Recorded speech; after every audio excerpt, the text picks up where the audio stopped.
let us continue with our exploration of Karma Yoga.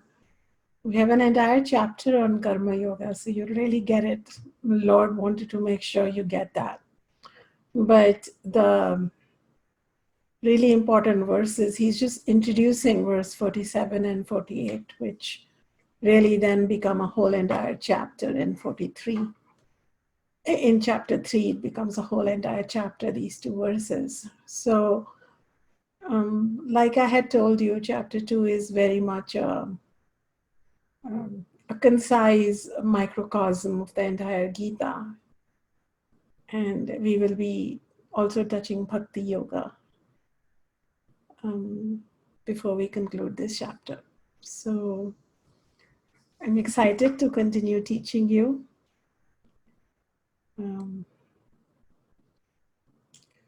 I've prepared about 5-6 verses to teach you. I don't know how far we'll go. It tends to slow down at this time. Let us see, as Baba wants. Let us remember our great parampara and the divine presence of Ishvara. Whether you remember God within you or without you, somewhere you have to remember God, either as an outside God or as an inside God. But you have to remember God. We must.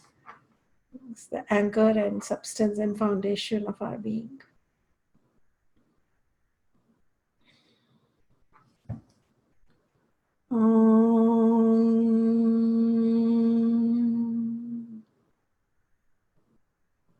Narayana Samarambham Vyasa Shankara Madhyamam Asmadacharya Paryantam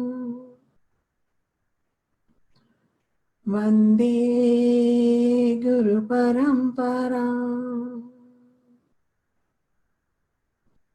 Om Parthaya Pratibodhitam Bhagavata Narayena Swayam Vyasena Gratitam Purana Muninam Madhye Mahabharatam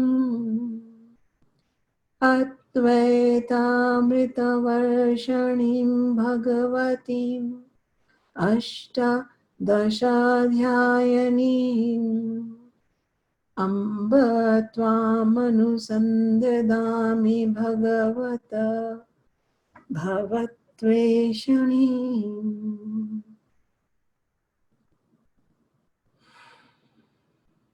Shri Krishnam Vande Jagadguru.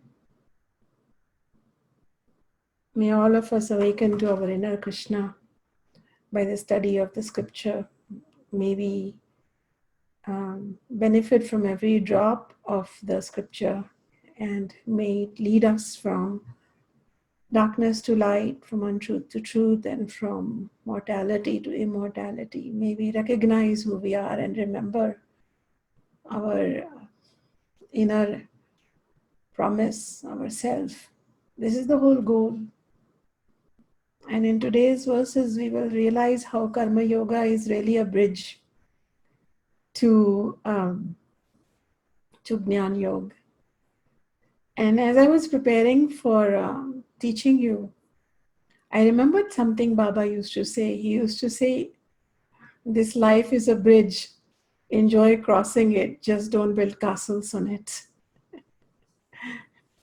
I feel like it was such a great teaching of Karma Yoga, because we start building castles on this shaky bridge, but instead we should cross the bridge to reach the ultimate solid ground of the self. So we start building real estate too soon and get stressed out. So let us continue with verse 48. In verse 47, we looked at some very, very important teachings. How many of you, show me your hands, got really excited and revisited and thought about it some more And yeah, it's a very, very important verse. And I'm actually been writing a chapter on Karma Yoga, and I wanted to read something which I'm not including in the chapter due to word limit. You know, when I was a child, I used to imagine one of my favorite fantasies was people dreamt of dolls and whatnot, but I dreamt of a huge big book, bigger than anything I could imagine, and just the joy of it being there for me. So it's a very strange, like daydream that I used to get lost in. And so I like to write big books that have no word limit, but that's not real, you know? So, but so I was thinking, what's with me and the big books? Let's see. Oh, where did it go? Yeah. Wanted to say something about verse 47 to you that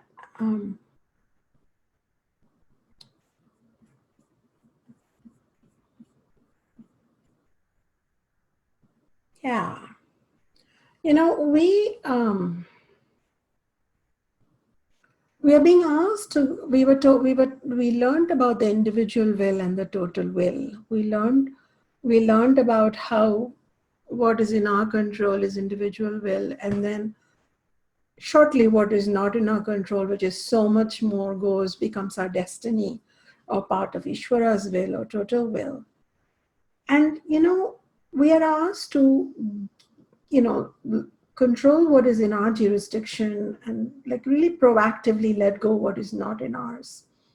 If we don't do it, we are anyway have to do it negatively because we fight. We employ our small will to superimpose what we want. So versus what is, we superimpose what we want, and we get so mad. And so, you know, shoka can include grief and anxiety, and also krodha, anger, and it builds up in our mind, you know, full-blown samsara. But really, you know, sometimes what I'm writing here is, or what I want to mention is that, you know, events do not happen in isolation. So even if something has not proved to be what you want it to be, in spite of your investment in a relationship or a job or a project, and of course, you know, the trick is there are two parts to karma yoga: action and attitude. So provided you invested sattvic actions, if you were investing rajas and tamas actions, then it doesn't fully qualify as karma yoga. But even then, say you are dealing with what didn't come your way. You planned a baby and you didn't get a baby, or you planned for a boy baby and you got a girl baby. I hope those things don't bother us anymore. Or you know, you wanted your book to do really well and it did so, or only you and your dad or your mom read it, you know, etc. Or you cooked something, like you planned an elaborate meal, but none of the dishes came out really well, or you planned it and nobody really complimented you. Little things. So, you know, nothing happens in isolation, and this is what Lord is trying to tell us, that everything that's coming your way is part of an elaborate chain of cause and effect, stretching all the way back to the origin of the universe. Literally. Everything is so connected. So, you know, nothing happens arbitrarily. So let's put things in perspective, and we just get all mad and are, you know, furious, and but you know how like to talk about, you can't remove a single atom from the universe. Everything is in its place. Every blade of grass is, you know, just put exactly right, not here, not there, exactly this grass, this blade here. So everything is, you can see, so intelligently orchestrated. So it can't be that just that one outcome that is not working out for you is, you know, is like, you know, the universe is stupid and we're the one with all the intelligence and the would-haves and the could-haves and the should-haves. So so when you recognize that there is a huge investment of very intelligent orchestration, even behind this disappointment that you may be facing in the moment, then you can actually become relieved. You don't have to carry the suffering and the anxiety and the angst. It's so helpful. And I was writing that this might be a hard sell, especially if you've been brought up with a Western, mindset, which really is all about, get what you want, and here's how to do things. And everything is an algorithm of, this is your input, this is going to be the process, this is going to be the outcome. And it has all its benefits, but it has also created unprecedented psychological ill health, mental ill health, an industry of disease, and a lot of sorrow. So what's sorely missing here is wisdom. Nowhere does karma yoga say that you should not plan on succeeding. In fact, it frees you up to be more in the now.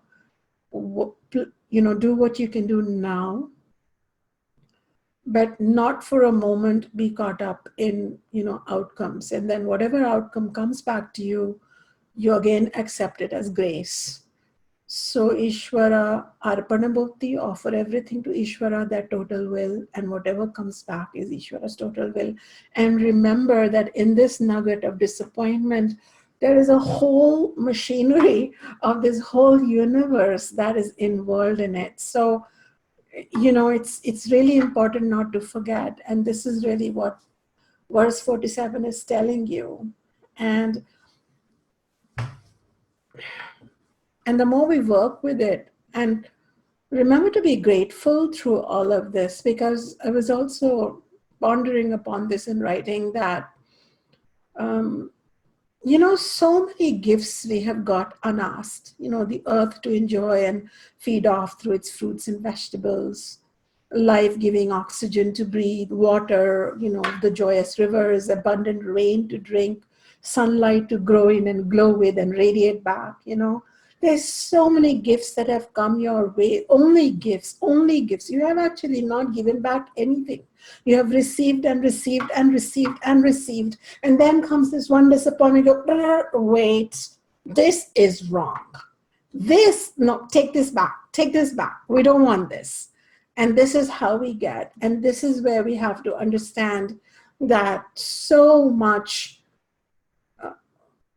amazing gift wrapping is going on, and that joy,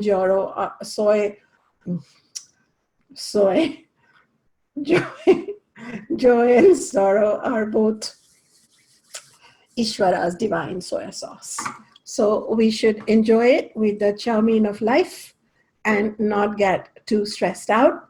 And karma yoga really then gives us the ability to be a little lighthearted. And I was thinking, I should give some more examples. And honestly, I'll tell you this, at this point, and it's not a big claim for me to make because I'm an Acharya and it should be a part of my life, I really do live in the now.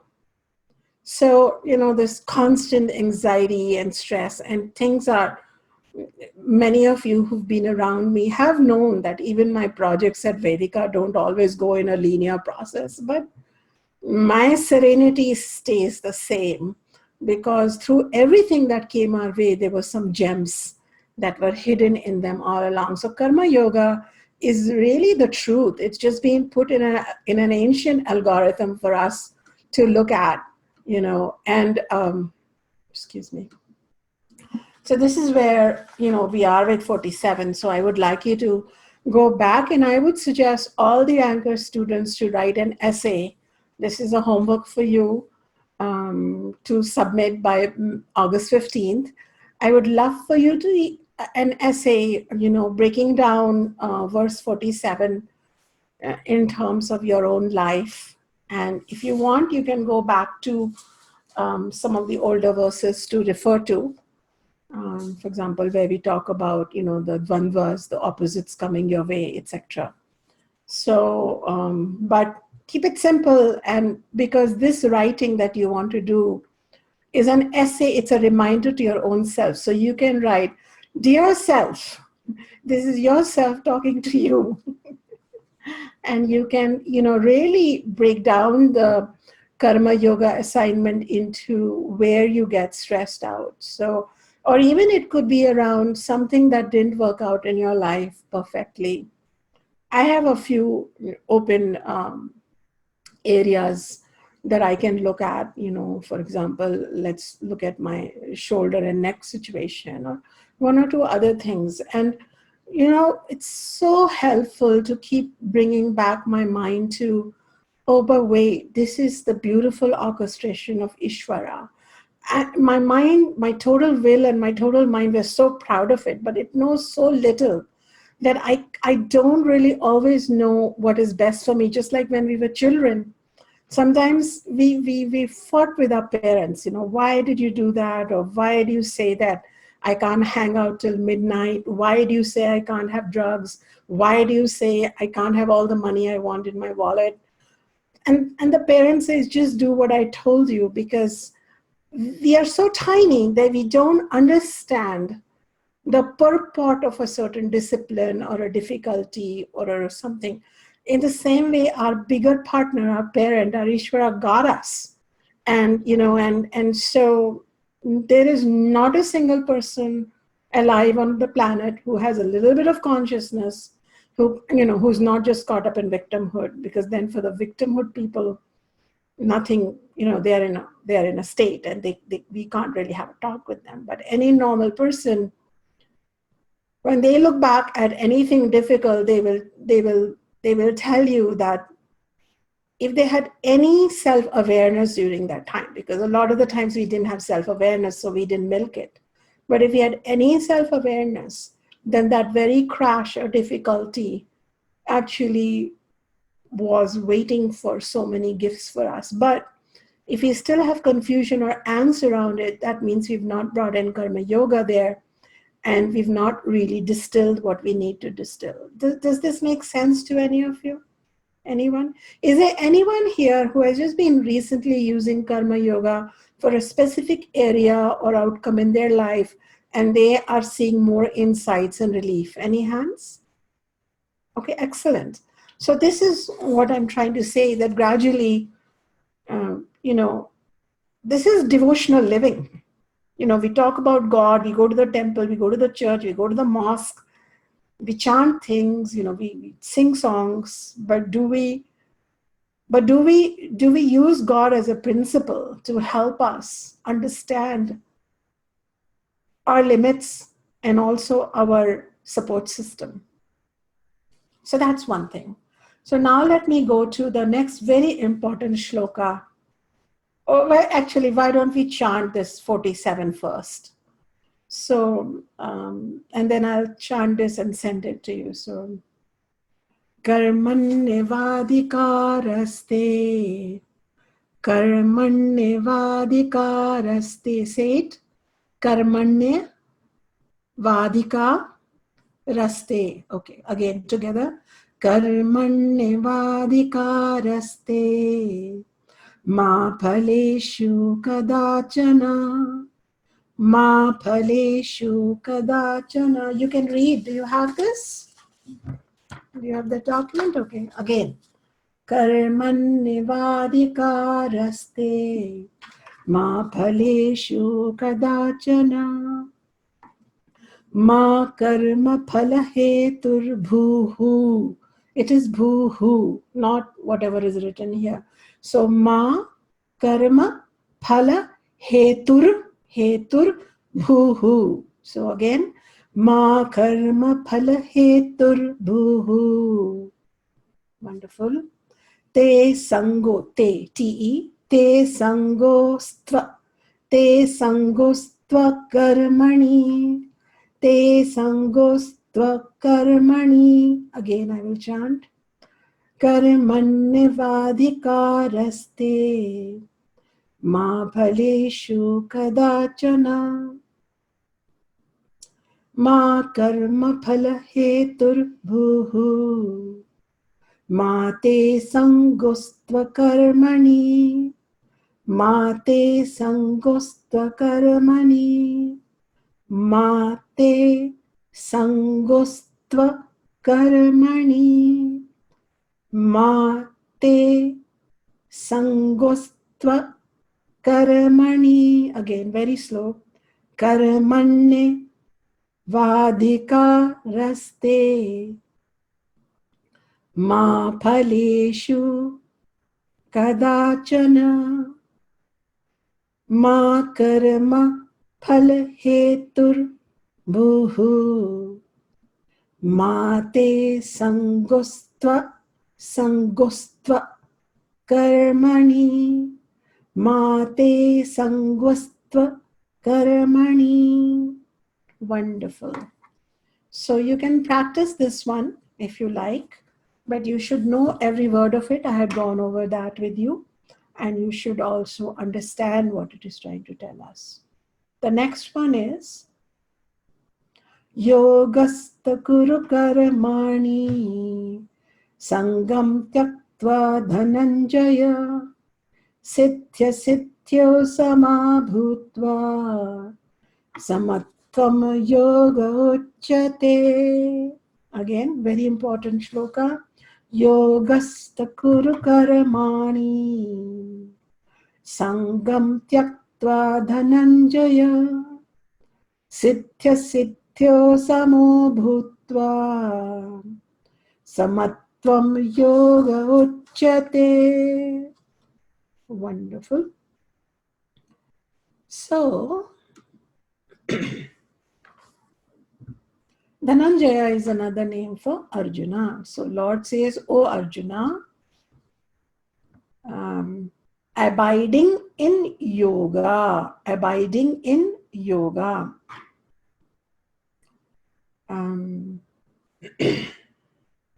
Abiding in yoga means yogastha, and giving up attachments, tyaktva sangam. So sangam means attachment, tyaktva means giving up. So giving up attachments, and bhutva samatvam means and remaining the same in siddhi and asiddhi.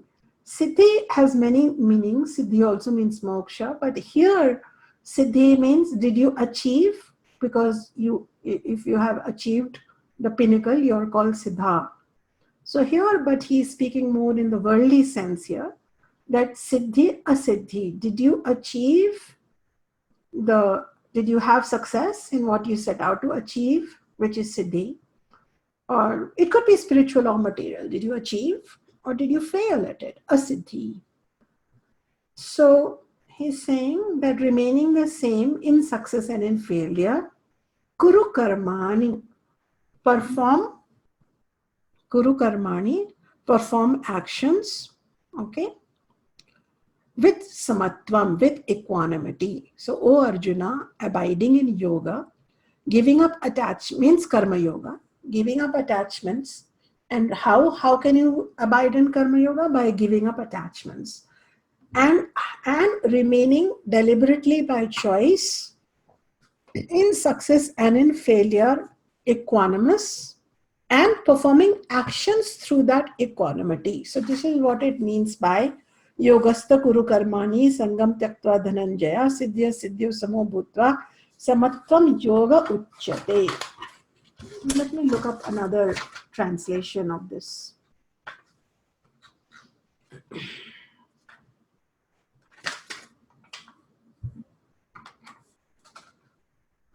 So it says, performing action, O Dhananjaya, abandoning attachment, being steadfast in yoga, and balanced in success and failure, evenness of mind is called yoga.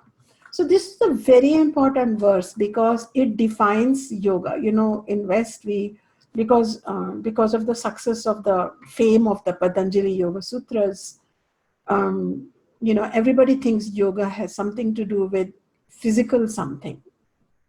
Not that Patanjali was teaching something physical, because in Patanjali Yoga Sutras, only one sutra talks about asana.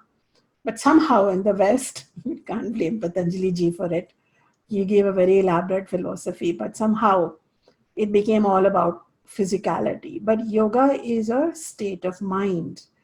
And this is a very important line. Samatvam means equanimity. Samatvam yoga uchyate. So uchyate, samatvam yoga uchyate means that yoga is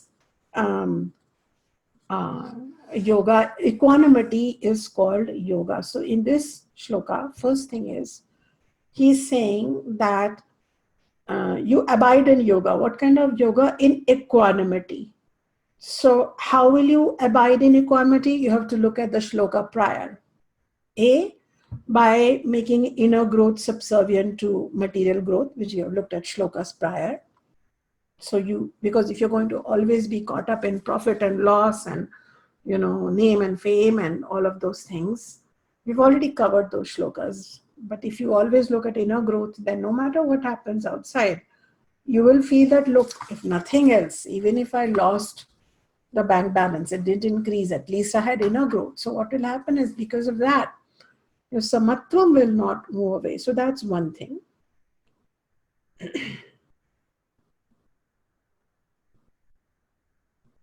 In fact, for samatvam to remain the same, it is said that look at the sun. When it is rising, then also it looks the same. When it is setting, then also it looks the same. Sometimes in a photograph, you can't tell if it is a rising sun or a setting sun. So that's a very beautiful teaching, actually. There's a shloka for that, which we learn in school, actually. So, it's a very good teaching that look at the sun, you should be like the sun. And after all, the main indication, so therefore what we understand from this definition, that's samatvam yoga uchyate, samatvam, this is the main definition of karma yoga, is what? Samatvam yoga uchyate. The definition for Patanjali's yoga is chitta vritti nirodha. When the mind has no thoughts, or there is no modification of thoughts, then you have reached yoga. Here, they are not saying there should be no thoughts, but they are saying your thoughts, all in all, should create equanimity within you. And this is the nature of karma yoga. This is a definition. So if I ask you for the definition of karma yoga, you should say it with me, samatvam yoga uchyate. And so therefore, this is the main definition. And how? One, we have already looked at, value inner growth more than anything else. And the second one, in this one, this shloka, they are saying sangam tyaktva. Sangam means attachments. Let go of your attachments. These attachments come from rajas, tamas, buddhi, or state of mind, where we start controlling whatever we can, and because of attachments, we are deeply suffering. We get attached to all kinds of outcomes, and to achieve our outcomes, we may ignore others, we could even hurt others, we may cross our own value system, we may cross universal value system, we will get disturbed a lot. So, attachment causes a lot of anxiety and grief within us. So therefore it says, let go of the attachment that things have to go a certain way. Once again, by remembering Ishvara Arpana Buddhi and Ishvara Prasada Buddhi. So you become, so Karma Yoga therefore is, so, and how do you remain Samatvam Yoga Uchyate? Again, go back to verse 47. It has taught many things, and in this one we are learning two things. Let go of attachments, sangam taktva, so tyaktva, underline that, let go of attachments. And the next one it is saying is siddhi asiddhi samo bhutva. So whether make up your mind that as a result of my sattvic actions, whether I get siddhi or asiddhi, I am going to cultivate karma yoga by remembering at least I am getting inner growth, and this is God's prasad. This is Ishvara's gift to me. So sooner or later, I will find something wonderful here. So this is very important for the soul. Many times we refuse to open those gifts. We have such a cow. We're so upset. We're so mad. We get so complaining. We build up so much anger, resistance, support group, story around it that we never really go through it, you know. So the gift just keeps waiting there and waiting there. We never open it because we didn't like it. So, and we are not at all tranquil. But by having a proper attitude, again, we agreed inner growth is more important. So no matter what happens, that we learned in prior shlokas. In this shloka, we are learning two things: how to stay tranquil or equanimous. One is we let go of attachments. You should consciously think, no, this is my attachment, that how things should be. This is not what let things flow. So you have to look at attachments of how you want things to be.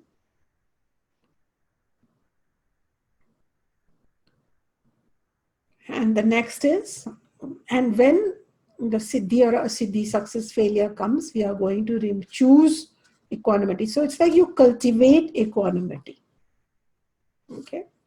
By remembering these thoughts, you can't just pretend I'm equanimous. You have to actually, when difficulty comes, these karma yoga thoughts will come. Oh, this looks like a difficulty, but it might be a gift. It's definitely a gift. My teacher says so, Lord Krishna says so, the Gita says so. So you have to remember this chain of thoughts. Okay. So this is what it is saying to you, Samatvam Yoga Uchyate. Very, very simple verse 48. So while you are in Karma Yoga, give up attachments, Tyaktva Sangamam, and Bhutva Samo, remain the same in Siddhi, Asiddhi, and Kuru Karmani, keep performing your actions with inner equanimity. That is what they are saying. Before I move on, because this is an important shloka, any questions just on the clarity of this? We'll come back and general discussion we can have later. Clear? Okay. So now let me move on to the next shloka, which is verse 49.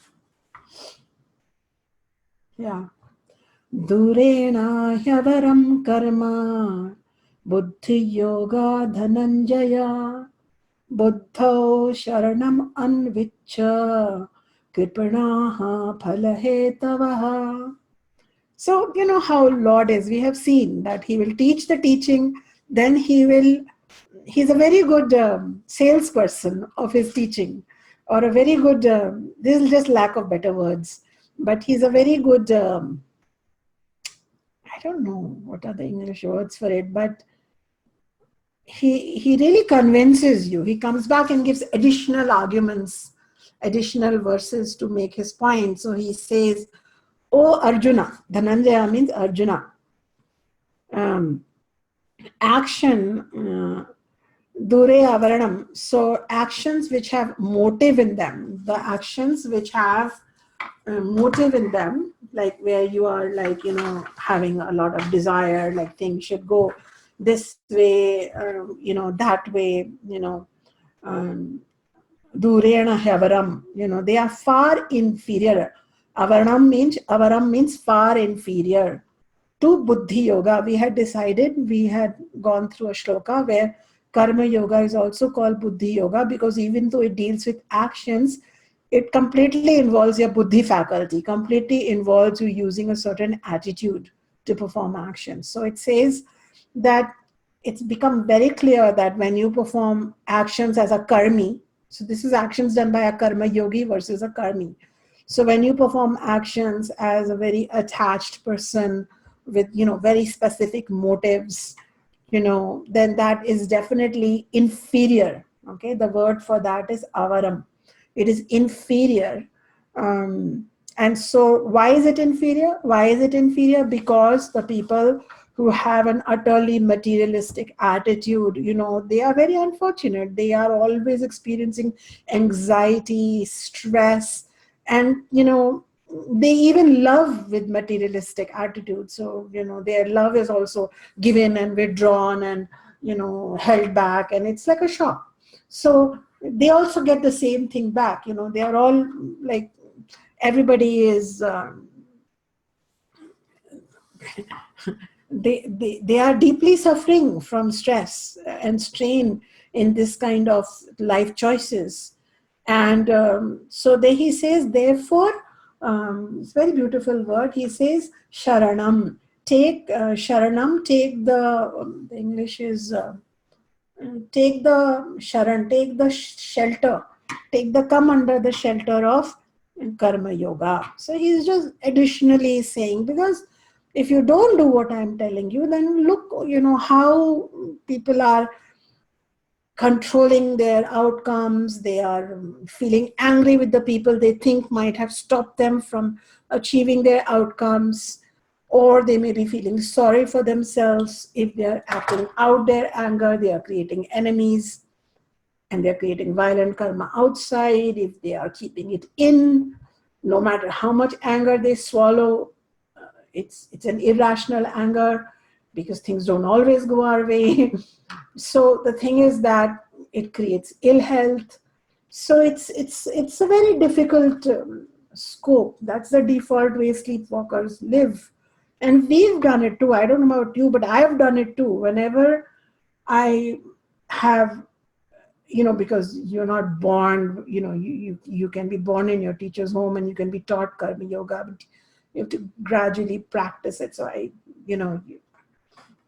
Jnana Yoga is all about Shravanam, then Mananam, then practice, and then you become a light. You begin with your darkness, which is, darkness here doesn't mean evil.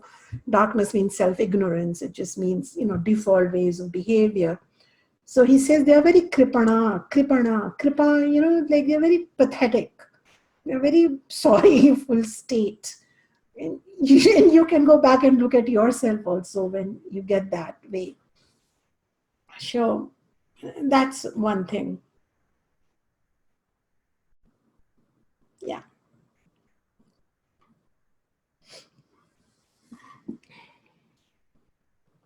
Okay, so the next one is 50. Buddhi yukto jahatiha ubhe sukrita dushkrite tasmat yogaya yujyasva yoga karma sukoshalam. Another amazing verse. So he says, Buddhi yukta, imbued with the idea of, I should cultivate tranquility, samatvam. Buddhi yukta means he's not just acting and reacting in the world and acting in the world of actions just with his mind and likes and dislikes and whims and fancies and some, look at somebody else and they got what I got, so I must get exactly what they must get, and my child should, be also scoring high in, what is it called, spelling bee, if their child got this, and if their dog knows how to behave, then my dog should know also how to behave. No, you get the package you get. So it's like, so when you are buddhi yukta, you are imbued with the idea of samatvam, where iha, here, in the midst of actions, not in a forest.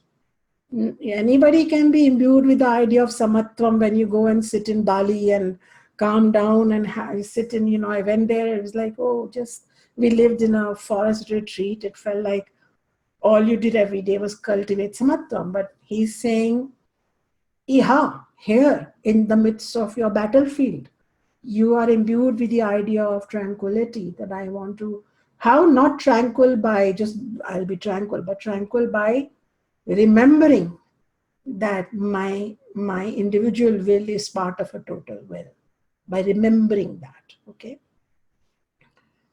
Jahati, one rejects, ubhe, both, sukrita, dushkrita, both the good and the bad deeds. And what is good and bad deeds? The good and bad, this is right and wrong, this is good and bad for me, the ego.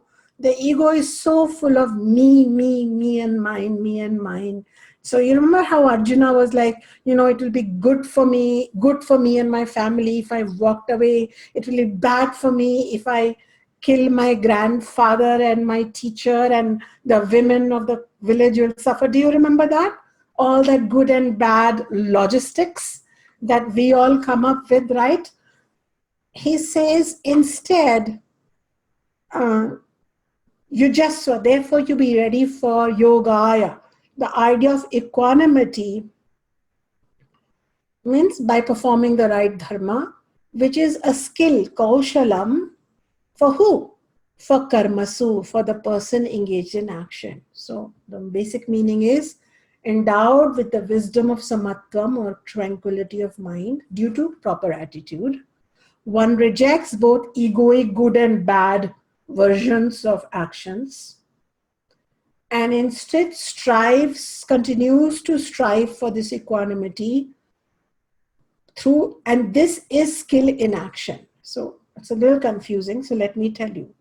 At one level, this is very interesting, and some people have raised this question, that why does karma yoga have two definitions? At one time it says samatvam, tranquility, is karma yoga, and another place it says yoga karmasu kaushalam, yoga is skill in action. This is another definition. Yoga is skill in action, while in action.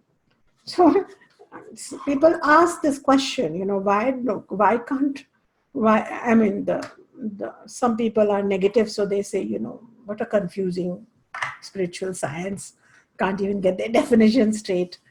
And for some people, they are curious, why do we have two definitions? So this is where the oral tradition comes in, that at one time they are saying tranquility is karma yoga, and another place they are saying skill in action is karma yoga. So, but these are related. Can you tell me how? Would anybody like to think about it and tell me? And this is where you need a teacher to connect these two definitions.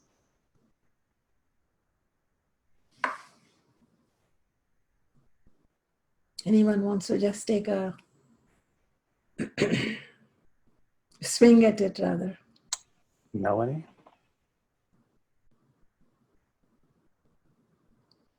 Go ahead and unmute yourself if you can. Is it because the action is in taking action from an equanimous place? Taking action in an equanimous place. Very good. From an equanimous place, yeah. From a place. From an equanimous place. Yeah. Okay, yeah. Good. Anyone else? I think Govind?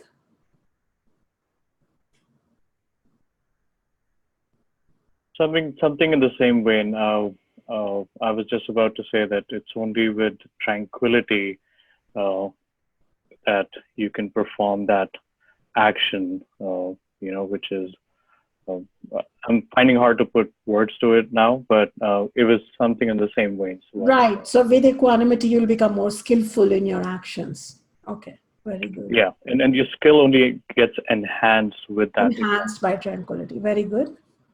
And Nidhi? So I think because when we have a single-minded focus on the action itself, it doesn't take away any energy from performing the action well, because we waste a lot of time and energy in intellectualizing, oh, this is the right way, that is the wrong way. If you're just focusing on the action itself, I think you'll be better at performing the action, and it will be a skillful action. Yeah, right. Because the good and bad calculation is always happening. If I behave like this, will it be good for me? If I behave like this, will it be bad for me? So we are being like, we're doing all this calculation instead of being dharmic and doing sattva. So you're all correct. All of you are correct. Well done. And one of the reasons that these two definitions are given back to back is because in case we only left one definition called samatvam yoga ichyate, that tranquility or equanimity, evenness of mind, then sometimes it can also be misunderstood as inaction. I'm cultivating tranquility. It can be even sloth. But when you mix it with tranquility of mind, which is a skill in action. So can you be acting and tranquil at the same time? Can I be teaching you? Can I be an acharya? Can I be a wife? Can I be a mother? Can I be a citizen in a stormy, earth at this point? Can I be dealing with all that and be tranquil? Can my actions be sattvic actions be coming from action? So therefore they want to put up tranquility of mind and skill in action together. Because if you only look at samatvam yoga uchyate, and believe it or not, I've not, met many people who've done this, but at least I met one teacher in India, and he was relatively young, but the teacher said samatvam yoga uchyate means meditation. But this is a walking meditation. Do you see? This is meditation in action. This is not a sitting meditation. Do you see the difference? Because sitting meditation, we are going then into the Yoga Sutra definition of meditation. But then that's the ultimate tranquility, where there are no thoughts. Here, there'll be all kinds of thoughts, but you will constantly be having to weed out rajas and tamas and remembering Ishvara principle here, the total will and the small will, and not just doing the good and bad from a rajas tamas perspective, but the common good of all, which is the sattvic perspective. Are you, it will become more clear, but these are the two things. So in this shloka, he's saying that,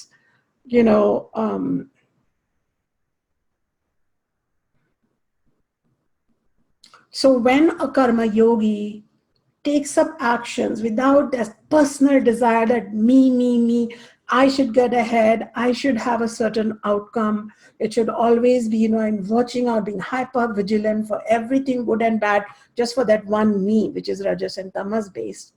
Karma yogi, undertakes samatvam by remembering that let me follow sattva and let me dedicate it to Ishvara. So they have undertaken samatvam, or tranquility, and so they are now kind of detached from their internal thought processes. They've become quite serene. And so therefore, and their actions have become a meditation. And these actions that have become meditation are called karmasu kaushlam. They are skills. Many people say, I'm so stressed with life, I need 10 minutes to meditate, right? So that they are functioning with like all thoughts create stress. Let me go and be thoughtless. Isn't that the most common view of how meditation helps you de-stress? Would you agree? But if you have karma yoga, you don't need a 10-minute de-stressing, because your whole life is part of karma yoga. So you are acting, you are doing what you need to do, and yet you are benefiting from the meditation because you are having tranquility at the same time. I'll give you tiny examples from my earlier life that I remember. So if I would cook food, and I don't like cooking food, but I would remember I cooked food and I was so tired and I spent 2 hours, and and I'd keep a little list going, not consciously. So it was only karma, it was not karma yoga, because my offering was for my ego, not for Ishvara, that, it was my ego. So if my partner did not come back and say, oh, good job, oh, you got tired, oh, you did that, wow, I recognize you did that, I would get more upset. Okay. Now, it's an example. Now, I may cook food also, I may not cook food also. I mean, these things are not for me, my partner, our relationship, our equation, who cooked more, who cooked less. This is like in the moment, in the now. From my sattvic perspective, I cook. If I cannot cook, I say I cannot cook. It's a truthful, it's sattva, and everything is being offered to Ishvara. If my partner comes and eat in the process, if my neighbor comes and eat in the process, it's all okay. So at the end of the day, when I go to bed, I'm not exhausted from all the things and the calculation of my mind, doing good and bad calculation of how much time I spend for others, how much time I spend for Vedika, how much time I spend for the cat neighbors who got lost, so I had to search it. It's an example. I've never had to search for a cat. It's just an example. I'd love to search for a cat. But, that's the point. It's a very crude example, but you get the idea. So then when your mind is like that, then you need 10 minutes to meditate. Because it's better to just knock out all the thoughts. So it's a very useful technique. Like, okay, the thoughts are so poisonous. Let me have no thoughts for a few minutes. Then I'll have some relief, literally. But if you have karma yoga, you would agree that it becomes a skill in action because you have attitudes to support your action. And because they are sattvic, right? Sattva includes you. Sattva actually includes you. Sattva will give you the ability to have dharma and values and be, straightforward and clear and gentle with yourself and others. So it is so clean. Sattva is so clean, but it also includes well-being of others. So there is no conflict going on, and you're not sitting there. Otherwise, every action we are controlling. What is in it for me? Isn't that what we do? Isn't that what we do? I remember when I was 9 or 10, one day my sister said, "Will you do this?" I said, "What will you give me?" So she said, "Well, I can give you a mango." That's not enough. Okay, I'll add an orange. Later, Baba saw this and he taught me how this was the trader attitude. This is the karmi attitude. What is in it for me? Do you see that? But a karma yogi says, look,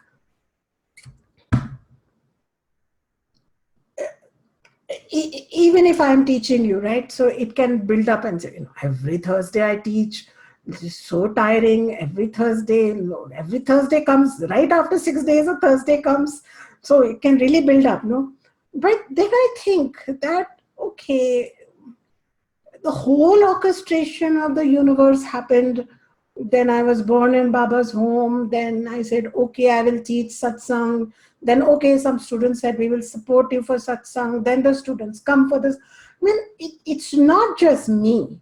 It's not just my individual will working here. There is a total will and we are flowing along. So who is benefiting here? We are all benefiting in the river of the total will. So very quick, early on, my guru showed me how I was talking to my sister.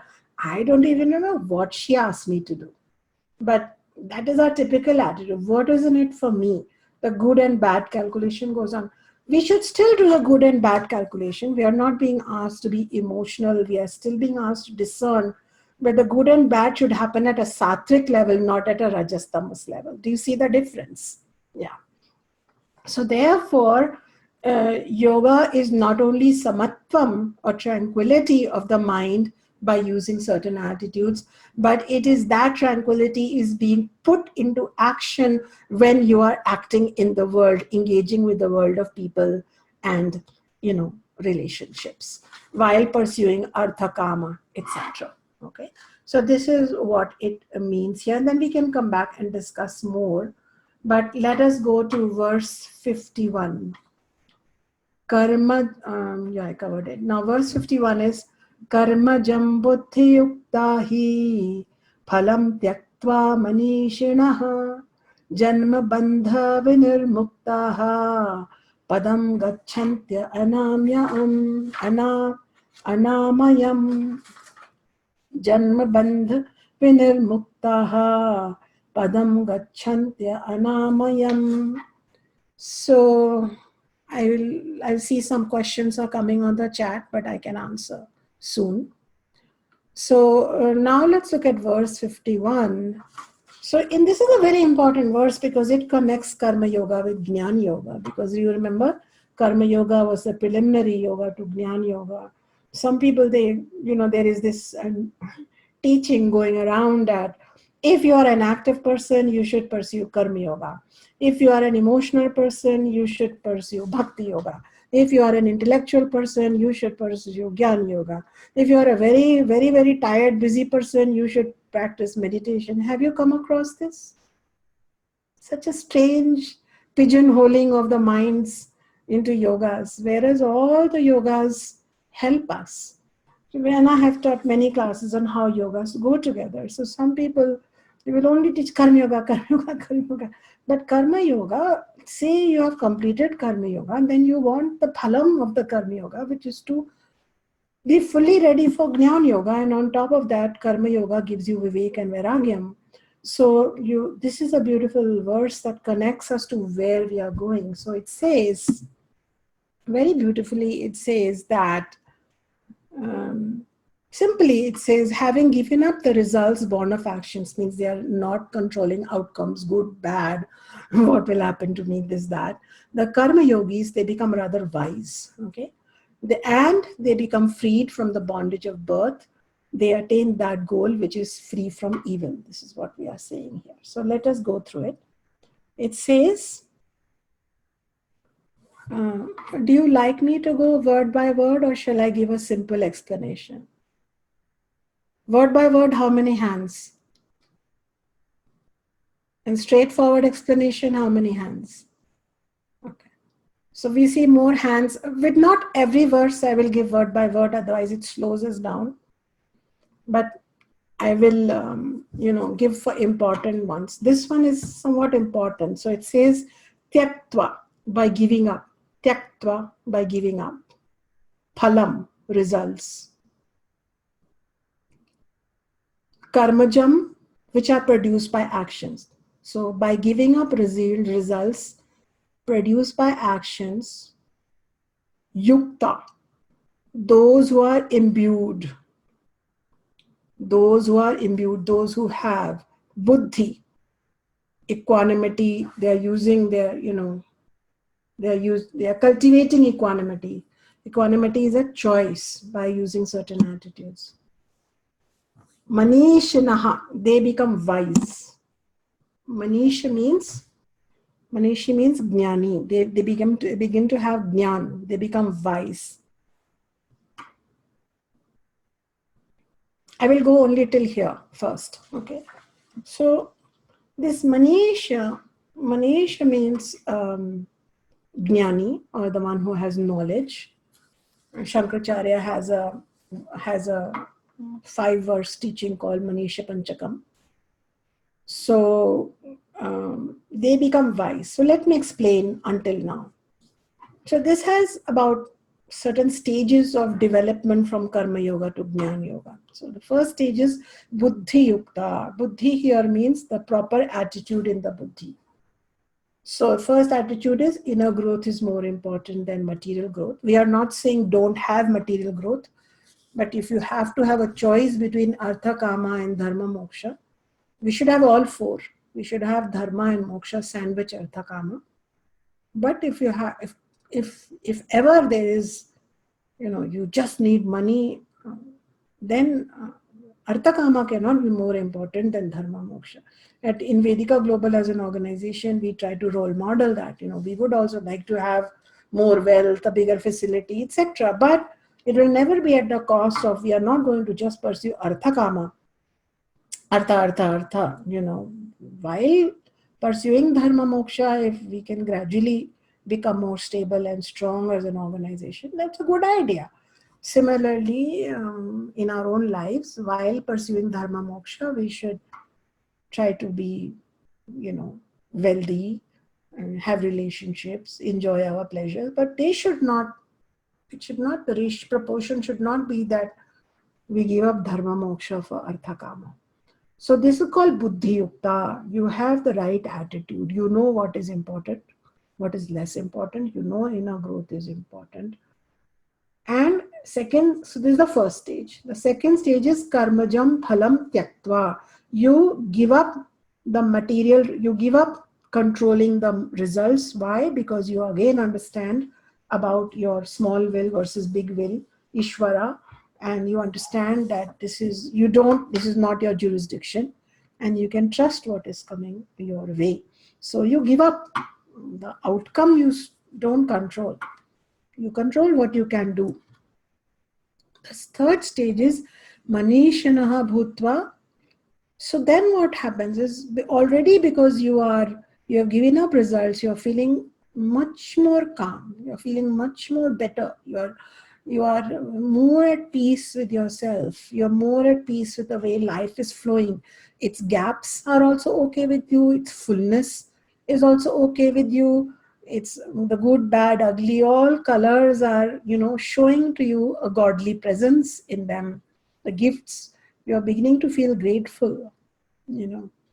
While I'm writing this book on sorrow and joy, and I'm going through an interesting phase in my life. And it's very interesting because I'm feeling like whenever you look at the sky, from morning to night, because I look at it at Brahma Muhurta, and it shows different colors. Sometimes there's a light coming, sometimes there's a silvery light, sometimes there's a darkness, pitch dark.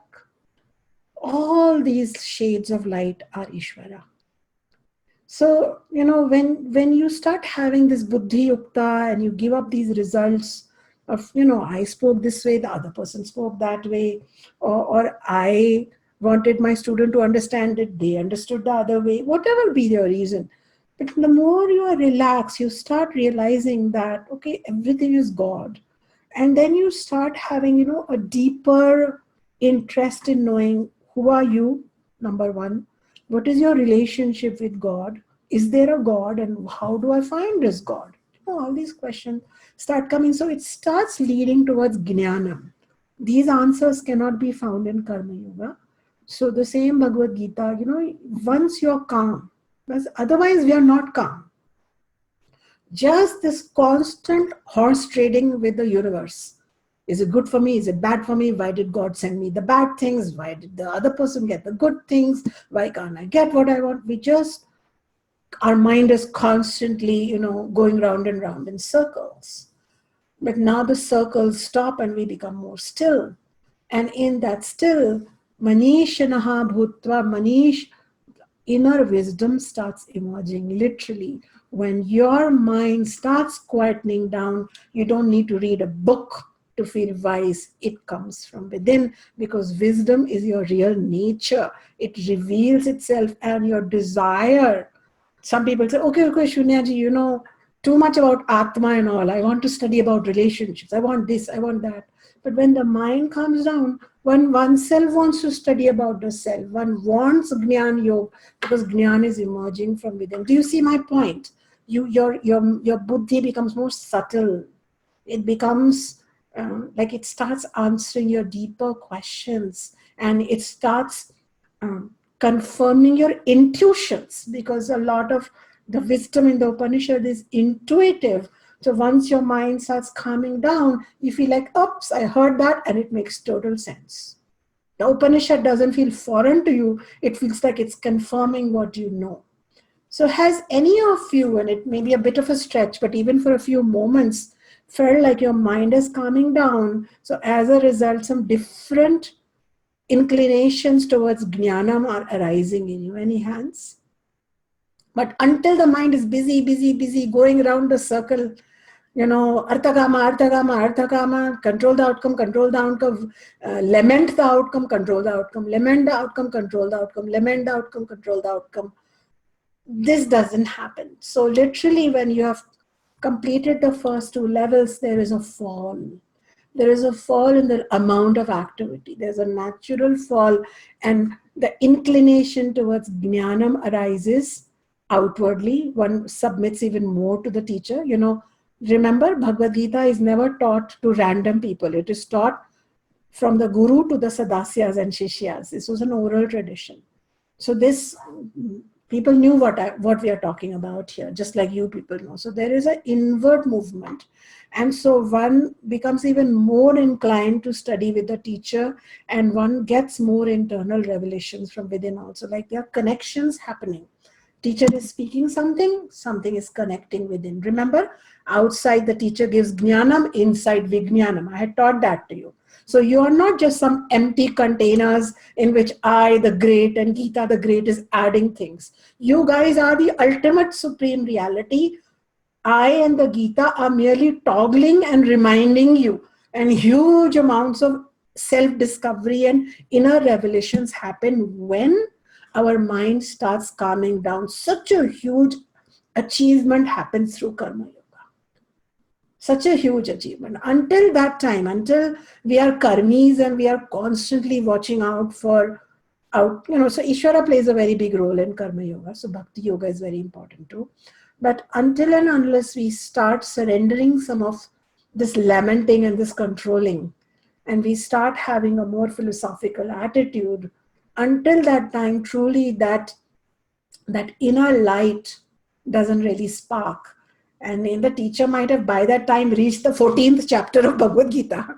But finally we start getting it because our theater, the mind's theater, has calmed down. And there is a spotlight on who am I. And this is the beginning of Manishinaha. The Jnana, Vijnana starts emerging from within. So this is the third stage. And then the fourth, then the shloka continues. So you go from the right attitudes lead you towards being a more wise person. And the next word here is vinirmuktaha. So what happens is you become a jivan muktaha. You become free of the shackles of samsara. And there are two kinds of samsara. One samsara happens in the mind. There's a circle that happens in the mind. How does that circle happen? You want a certain outcome, so you have attachment, raga, and what you don't want, you have dvesha, and you have raga, dvesha, then you don't get what you want, so you have grief plus anxiety, shoka, then you have anger, then you have moha, delusion, what Arjuna went through. And we go round and round and round. And if you look at your mind, if you draw those circles on a journal, you might be having 30, 40 such circles where you have unexamined raga, dvesha. Around it should be this way, it should be that way. And so we're going round and round. So these little circles start calming down. So you're becoming free, more free, more free. And on top of that, because of these circles, we become quite foolish. We are in moha, we are in delusion. And we perform unconscious actions. We say things we should not say. We behave in the manner we should not behave. We act out the way we shouldn't act out because we are propelled by these inner circles. So then we get lost in an existential circle. Why? Because we create crazy karma. Karma that we live to regret. Then this karma creates karma rebound. Your body does not have ability to deal with all the karma rebounds. So your soul says, no problem, I'll just create another body. But then you're creating another body. And then still you're creating more samsara. So then you create another body. So it's an ongoing change of mandatory transmigration, mandatory body taking, mandatory death. So that's the big samsara. So there are two samsaras. One in the mind, which fuels the big samsara. And this is why the importance of knowledge, because like, oh my God, I want to be free of these samsaras. If I want to come back as a human being, I want to have choice. I don't want to be like, making the bad. I don't want to be thrown in the swimming pool of existence and then go swim. Oops, we're sorry, we forgot to teach you how to swim. But you'll almost drown and then you will encounter your teacher and then you'll get a swimming coach, So, but that might happen the 30th time of you being thrown in the pool when you meet your teacher. So it's like, and the teacher will show up in your life for exactly 10 minutes. So in 10 minutes, you learn to swim, or sorry, you start again. So it's a little tense here. The situation is a bit stark. Let me just tell you that. And, and there is a tendency for the feel-good spirituality to smoothen it all out. But the Veda just kind of knows that you are the supreme reality and you're just deluded into believing that you're this small person. So they just want to get to business and remind you that, by the way, before you wake up, don't get into another body and use this body to totally, be free while living. So once you start receiving jnanam with your teacher, there is a good chance that you get free of this small samsara. And so you're leading a very spontaneous life, a very free life. And we've all had that, you've all experienced what that freedom and happiness looks like when your deepest desire got met. Say you really, really wanted a certain job, or you wanted your child to get a certain school or marry a certain person, or you really wanted a grandchild and you got one, or that moment that you, sorry, I have to give you very mundane examples, but say you really, really wanted something and you got it. Then that for those few moments, you feel so generous. You say, yeah, I'll open my whole bank and give it out to people. In India, say, oh, give laddus to everybody. The whole village will eat laddus.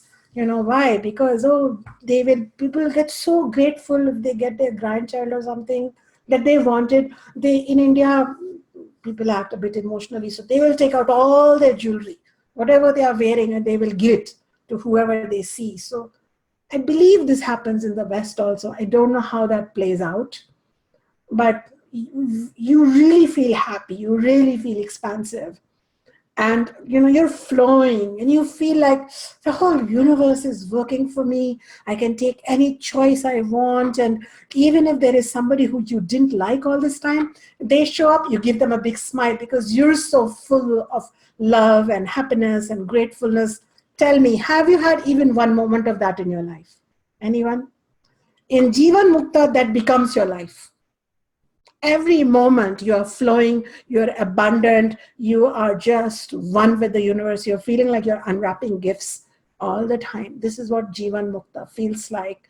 You've all had moments of that. Oh, I remember another big one. When you fall in love. Say you've been privately in love with someone and then they tell you they love you. Oh, that is such a special moment, is it not? That day, like even when you're shaving, you're like smiling to yourself. No?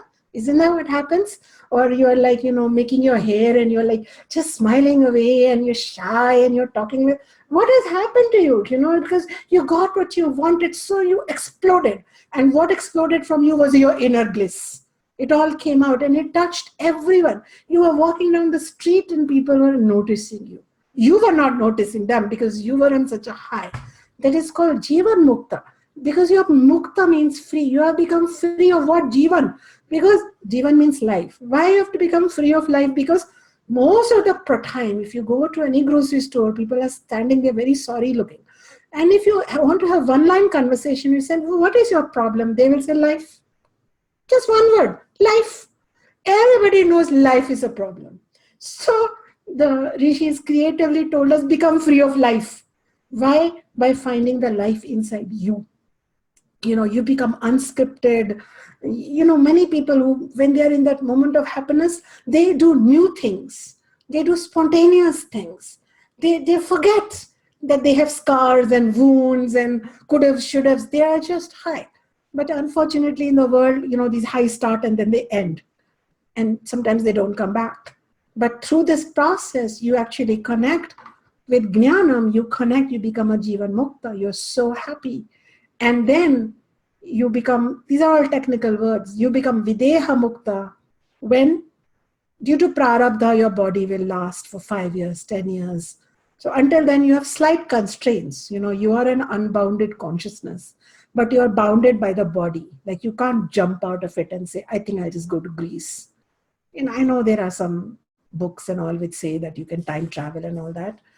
The Veda doesn't talk like that. The Veda says, of course, you are beyond time, but while you are in this body, you are a bit constrained by it. So that only limitation is of the physical body. It needs to go to the bathroom. It gets hungry 3 times a day. It needs to sleep. It might have some prarabdha-based physical disease, which is just part of the prarabdha playing out. I told you, the activated karmas. But apart from that, you are free. And even that little bit of prarabdha doesn't bother you, because if you're on the moon, how does it bother you what's happening on earth? You are on a very high level of consciousness. So, if Ramakrishna had cancer, it's not like, oh, Ramakrishna had cancer, Swami Ramakrishna.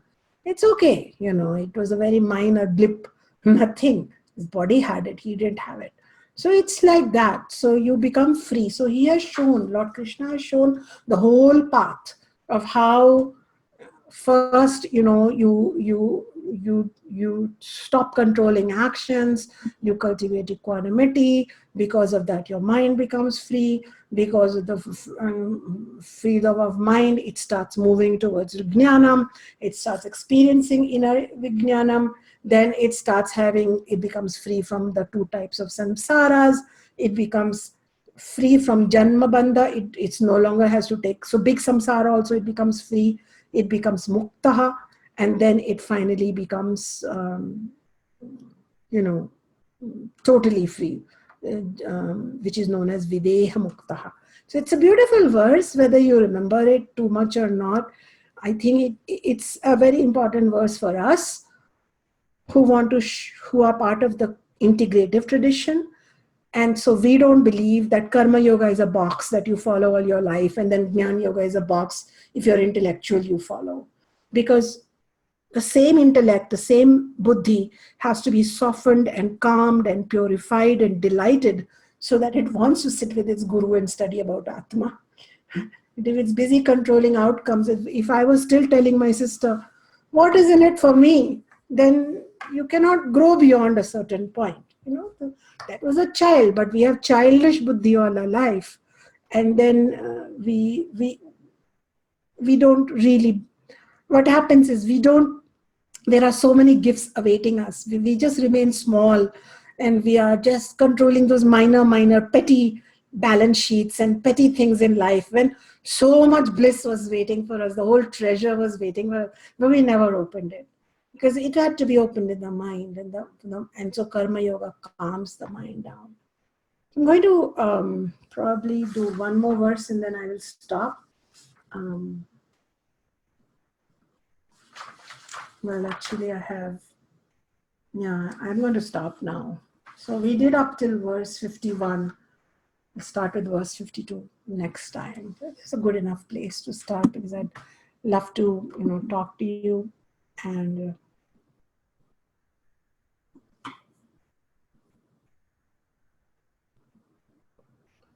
so this is a good time for us now to start digesting these shlokas. It's a good time for you to read your books. And you can see that that's a very good book that you are reading text, but still how much the oral commentary is useful. But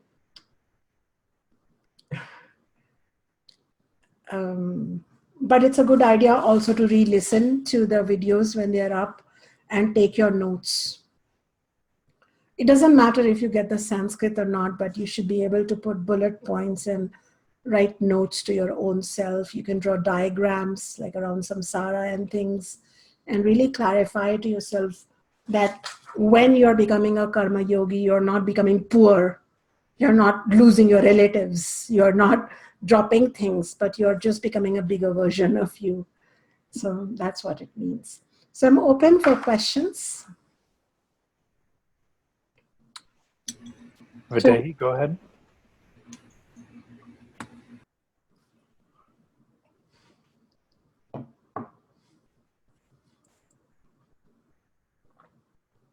Who is asking? Jayama? Vedehi. Guruma, this question comes up and initially I it used can't to come see up. you. Oh, can you see me now?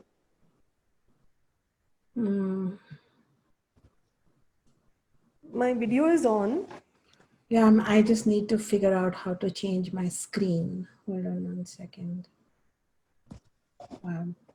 I don't know. Okay, go ahead. So this question used to come up in bigger waves, how much am I supposed to do, and till what point I should not give up, and when is it that Ishvara will take over? So this used to come up in big waves earlier on. But more and more, I think, it is still a question, but it's not as big now. But I wanted to ask you this, what is it that, until which point do we continue to make an effort and struggle, and how do we know when to stop? Give me a concrete example. So for example, let's say, There are many, but I can think of one. Like, let's say,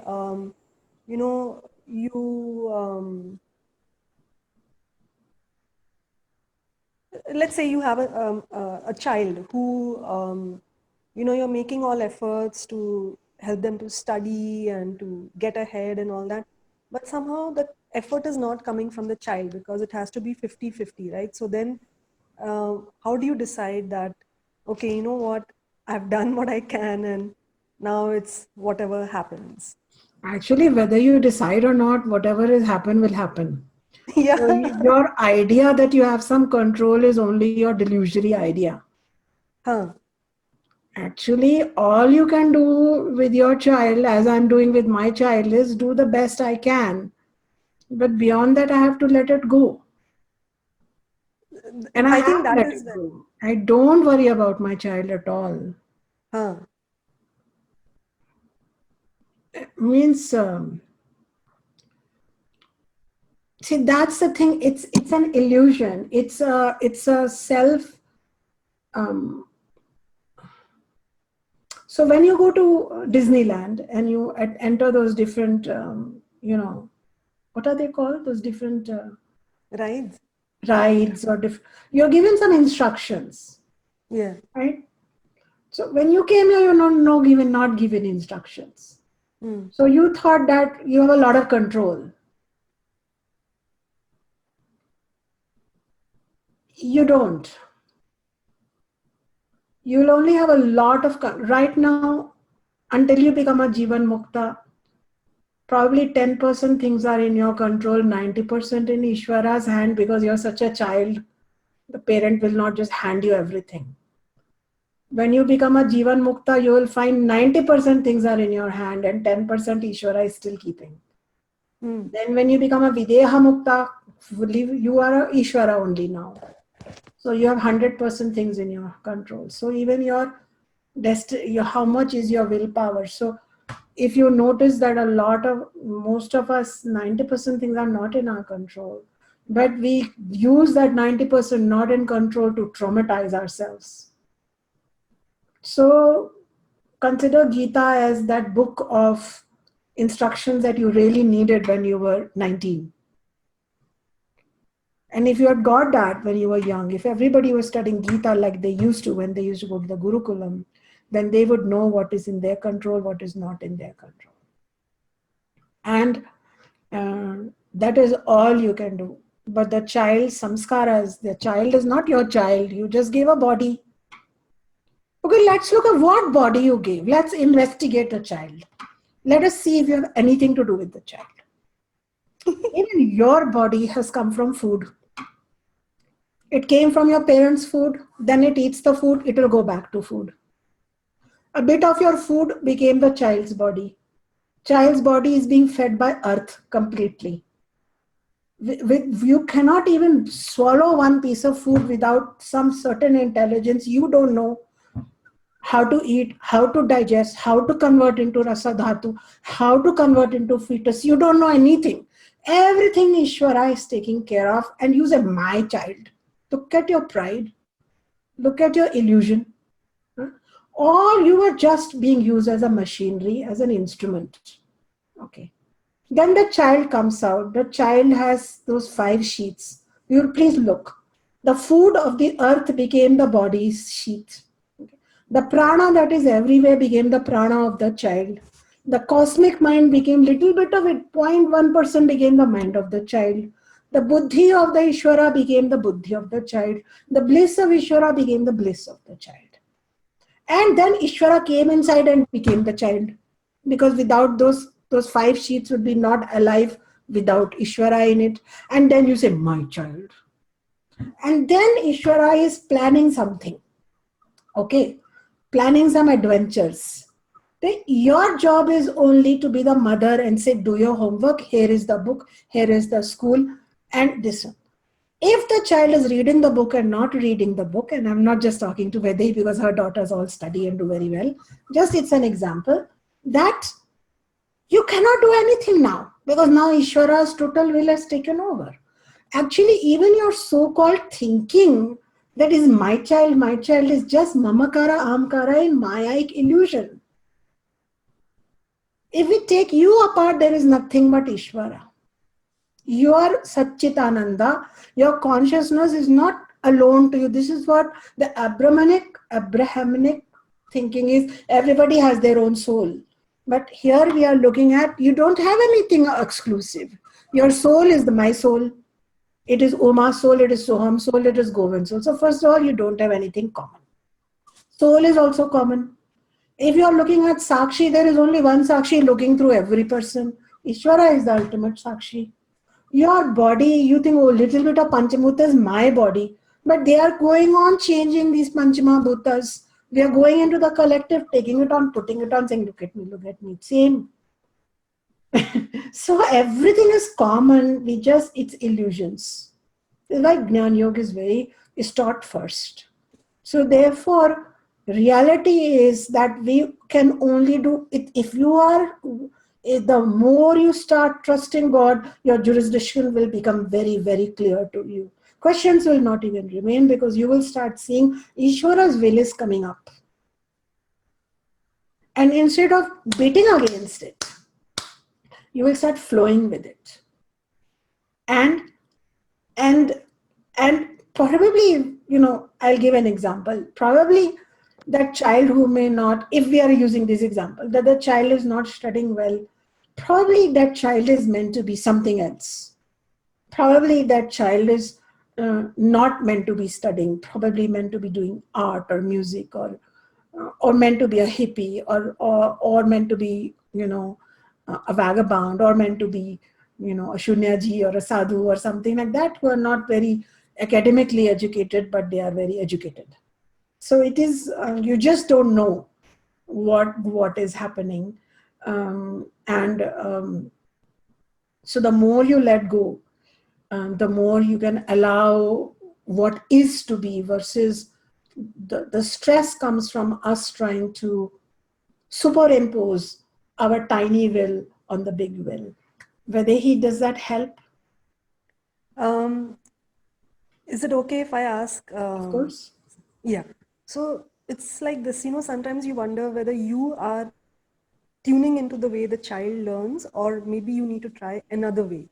I think that's the thing, where you've been doing things a particular way based on whatever intelligence or buddhi you have.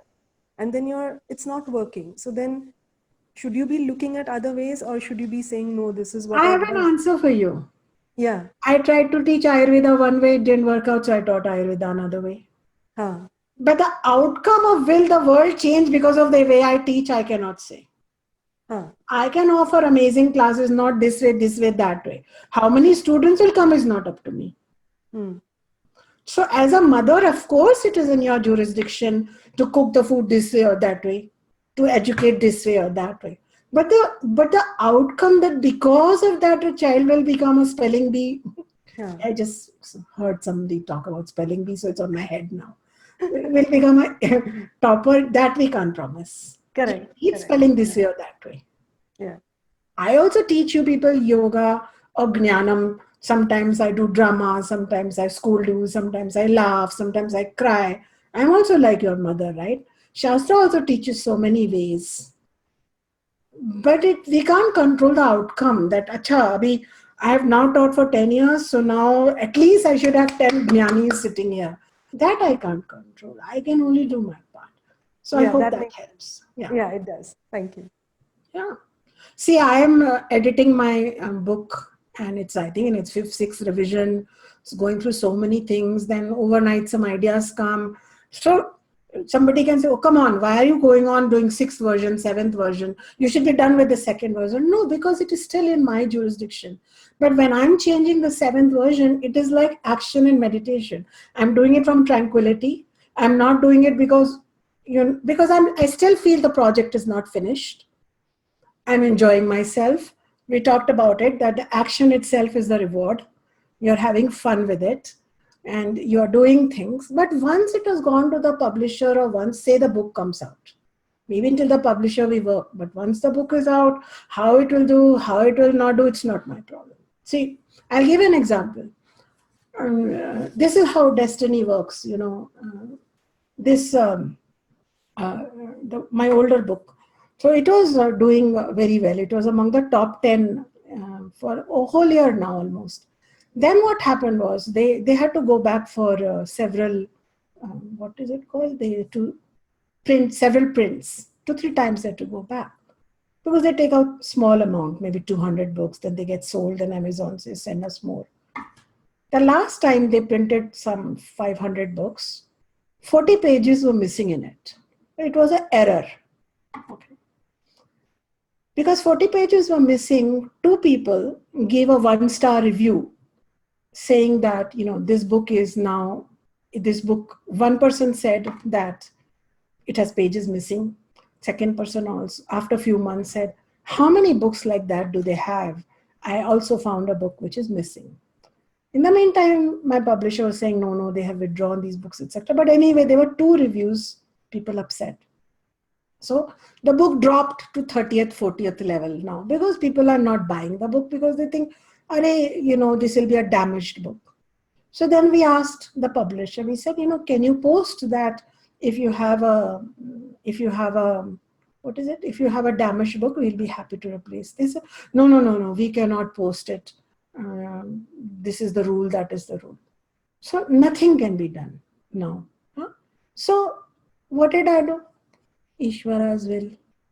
Ishvara chose to put it in top 10. Ishvara chose to not put it there.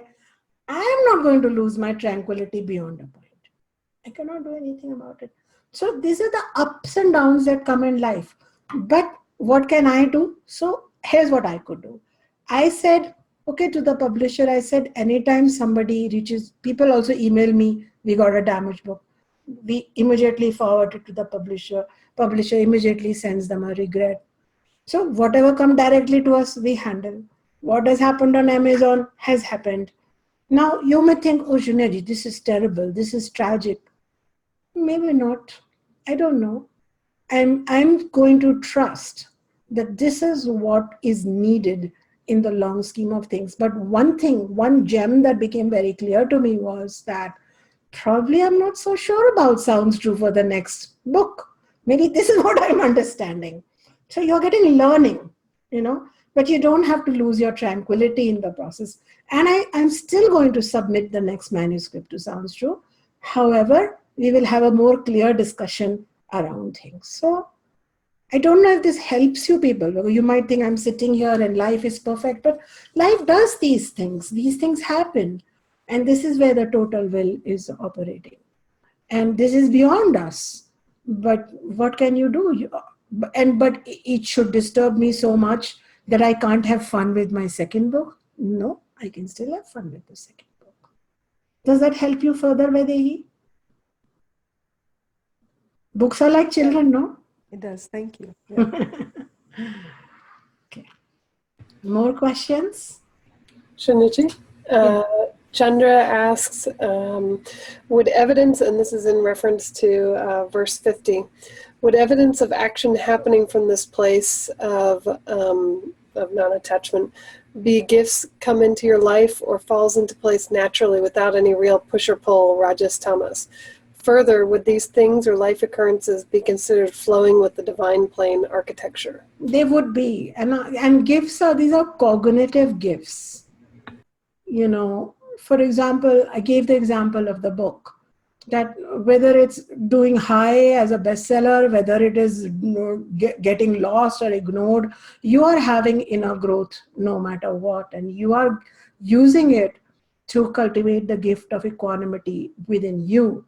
I just want to be really clear, because sometimes the Western mindset of, not Western, the modern, because most people now in India also, Nepal also, everywhere, everybody feels that somehow if we are studying spirituality, our life should really improve.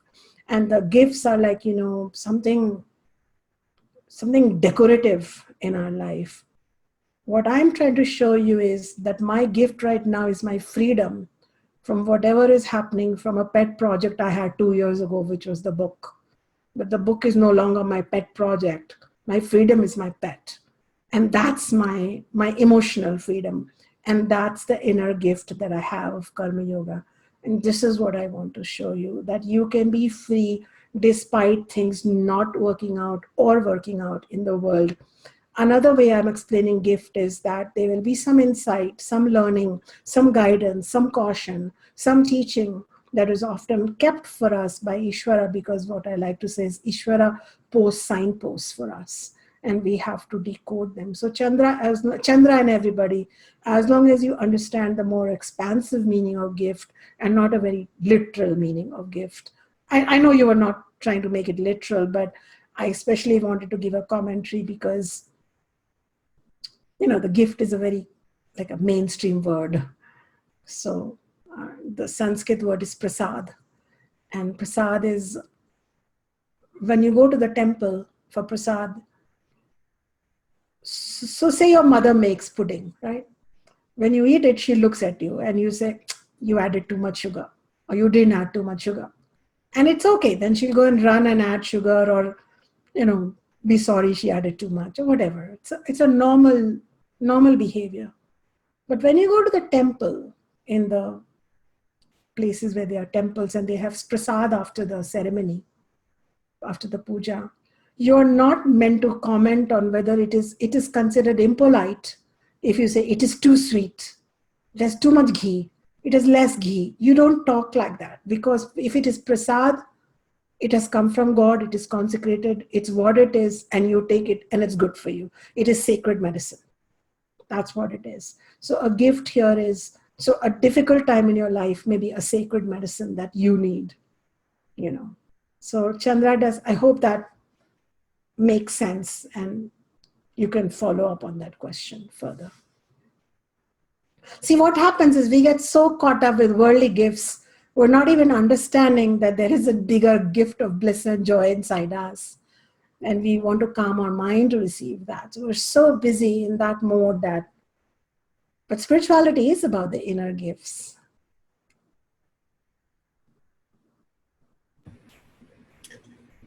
Thank you, Shanmuji. And then Arjuna has a question, and then Naramaya. So Arjuna first. Yeah, Jema. Thank you so much. It's very, I just feel so grateful for this teaching and your clarity. And so I have a question and also a comment. Well, I'll just tell you, we're in India now. And yesterday, I was invited to a home, and this older man came out, this grandfather, very he sat down across from me, and he knows the Gita by heart, right? He leans across the table and says, what is the most important shloka in the Gita? So I said, well, I don't know the number, but it's the one where he says about let go of the action. And then he recites it in Sanskrit, there are 47. Then I go to speak later with these young psychologists, and I start talking about the Gita, and I said, yeah, and he asked me about what's the most important shloka, and the whole group started speaking it. They started actually reciting number 47. So I just wanted to relate that because I thought it was very timely. But my question is really about goal. You know, we have goals. So wait, one thing I'm getting really strongly today is that there's just this, it is an unfolding. There's this constant unfolding, and we're part of this unfolding. And as what I'm taking from this is that as we really calm the mind, that the unfolding happens through us. It is us. We are that unfolding. So what you're saying about intuition is that it's already there, but we keep, by calming the mind, we're letting go of the blocks to that unfolding. And so everything then is a gift in that way. And and then we can contribute. You know, I used to, when I spoke to people, I used to, in my office, I used to be very taken up, like, what should I say? What do they want to hear? And as my mind has calmed down more, it just comes to me, and what usually comes to me is an image. I spoke about this before. It's something, and then I just go with the image, and it always works. It's always related to the situation. So my question then is about goals, which is that, you know, in human life we have a goal, and I guess the knot, or what I'm trying to work out, is the relationship between goals and outcome. I get it about letting go of the outcome, but having a goal seems to me to be, I guess that's the way you hold the goal. Having the goal, there's nothing wrong with having a goal, but if you're focused just on the goal, you can't be in the present. So I'm even struggling with how to pose the question. But I got guess, your question. I got okay, it. good. There is no relationship between goal and outcome. That's the illusion. I mean, even Bill Gates did not set out to become Bill Gates. He was tinkering or tankering, I don't know the word, with things in his garage. Okay? He was having fun with it. He believed in himself. He did not follow scripts. So life made him Bill Gates. Lord Krishna is saying to you that we have 4 goals, and Artha Kama is part of those goals. Artha means wealth, Artha means relationships, Kama means pleasure and sex. You can have those goals. But to go about them, you can go 2 ways around them, stupidly or wisely. Stupidly, excuse me for using that word, but I'm using it for I always use these words for effect. There is a word for stupid in Sanskrit called muda, and so this is called, when you are doing muda buddhi. You really do it in a stupid ways and all humanity is being fed this. Have a goal, then this is what you do, and if you do this, you'll get that. I tell you how many people have achieved the goal that they set out with. In fact, they just sit with disappointments and anger and resistance, and you know it more than anybody else because you deal with these people. Instead, they are really saying, have your goal. Occasionally, make sure that that goal is sattvic. So if it's tamasic, you're hurting other people in the process. If it is rajasic, you're too self-absorbed. But if it is sattvic, you're taking care of you, but you're not hurting anybody. And maybe because of you, other people will also benefit. Maybe, if nothing else. When you're driving to work, you'll be a safe citizen. Sattvic. Make sure you have goal, artha, dharma with values, artha kama, moksha. Moksha means don't get bound by them. Don't become a slave of your goals. Remain free. Set your goal. Very intelligent. And now, you know where you have to reach. You have to go to the Olympics and you want to run, right? You want to reach the Olympics. You want to be a gold medalist in Olympics. That's your goal. Absolutely. In fact, somewhere earlier itself, I don't remember the number, but he has said, set your higher ideal, higher inspiration. Go for it. That is what sattva allows you to do. Because you can never be a gold medalist athlete just with rajas, because then you will be doing what I remember one athlete had done in ice skating. She had caused sprain in another person. Tamas does that. And rajas would be full of so much anger looking at other people that they would never be able to be their best. But a sattvic person will give their competitor a good clap also, understand it's a game, prepare for it with all their heart. They will hope to make it, but if they don't make it, they won't be crushed because they have karma yoga. And they will prepare for the next round. And then when they prepare for the next round, they might make it. But if they didn't have karma yoga attitudes, which many people do without knowing Sanskrit because they're more evolved souls, they may not get selected the first time for Olympic races. They come back, they don't give up. They keep practicing. Other people get crushed. Some people commit suicide. Some people get insane. Some people get depressed. So they never make it. So you see, you set your goals, set your high standard, make sure it is sattvic, do what you can, but every time your mind starts running ahead of you, then you say no. Remember, I am protected.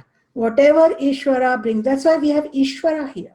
Ishvara is bringing, and it is prasad, the word is prasad. Prasad always helps you. I have not one, but I don't know how many stories to tell you that when Baba didn't have any medicine to give, he just gave prasad to a poor person or a very sick person, and the person would improve the next day.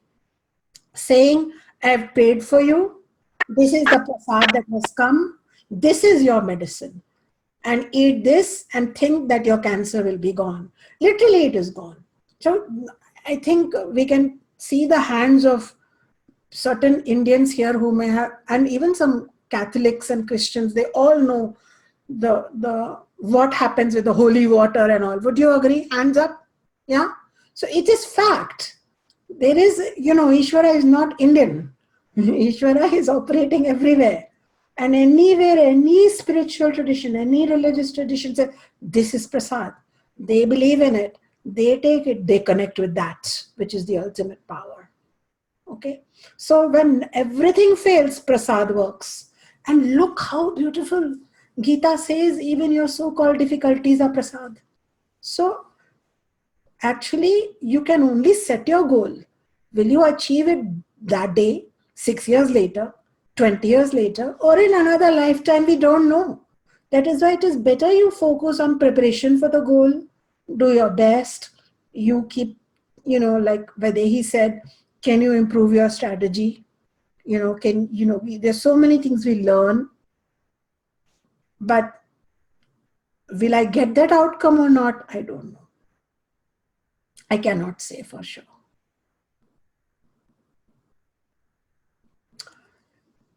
Does that help, Arjuna? Oh yeah, very much so. I just say about the prasad in the Bible, Old Testament, when the Jews, there's a lot of noise here, when the Jews were starving in the desert, God provided what was called manna from heaven. Manna. It was a food that just came from heaven. Yes. And when they really didn't believe, when they thought they were going to get stuck in the desert and they were starving, the manna came from heaven.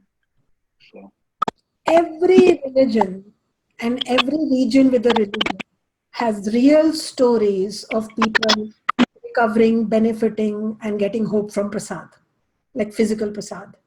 So this is a fact. What if I tell you that even your life situation, after you have put in sattvic energy, whatever comes back then is prasad? And say you are not so familiar with sattva and you put in rajas tamas. Okay, never mind. Even now, if Ishvara is so orchestrated, maybe even those difficulties were meant for you, and you can still, start now. That is a good, there's not just philosophy, it's a reality of life. And the biggest prasad, one of the biggest benefits that I see is that when you have a tranquil state of mind, no matter what is happening, so you are in two planes. You are in the transactional plane where the mother says, okay, this is the way I will teach my student, or the author says, okay, I should tell my publisher, this is the problem going on. So one is happening at the transactional plane, you're doing what it needs to be done. Because in my case, for example, the book was written for more people to read. So you can do what you can. But at a spiritual plane, even that so-called bump is not really a bump. And your tranquility is going strong, because to reduce yourself only as, to reduce yourself as success or non-successful as mom. Like if my child didn't get such and such grade, I'm not successful. Or if the book is not doing so well, I, the human being, is not successful. These are all illusory, wrong notions. And Karma Yoga lays them to rest, because it purifies our ego. It's not our problem. That is Ishvara's. It is Ishvara's department. If I didn't have Karma Yoga, Arjun and everybody, I don't know if I could have raised such a strong-minded child like I have, who has from, second or third grade known what he wants and, only followed his will. And I quickly saw that he had a strong will, and I had to bow to it. I had to work with it. I had to bow to it in a good sense, not in a weak sense, but a part of me was like, okay, in this case, his will is 90%, my will is 10%. So as long as I can keep him safe and fed, but sometimes I would even put food on his plate and put it there, and he would not eat it if he was not wanting to eat it. You can do only so much, So I have students who are certain way, and if you don't have Karma Yoga, then the teacher can get very agitated. But the teacher can say, okay, let me do my part.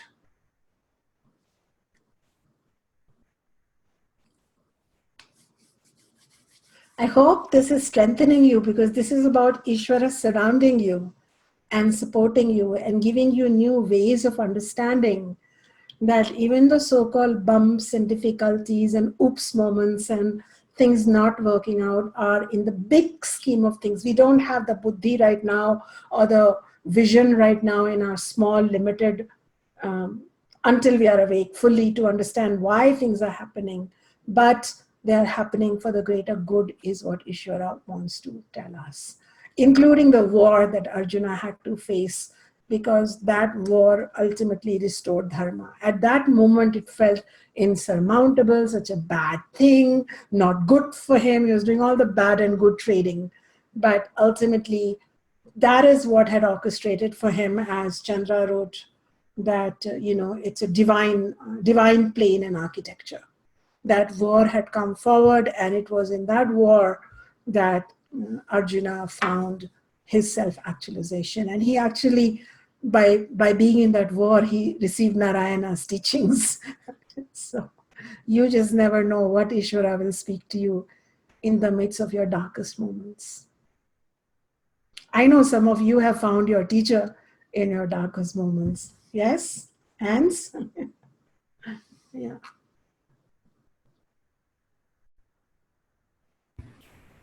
Shunyaji, we have 2 more questions, although we are coming to the end of the evening.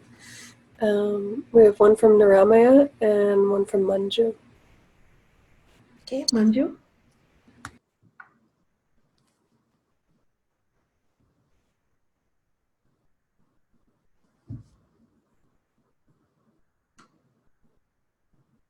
Mute. Oh, there you go. Can you hear me now? Mm.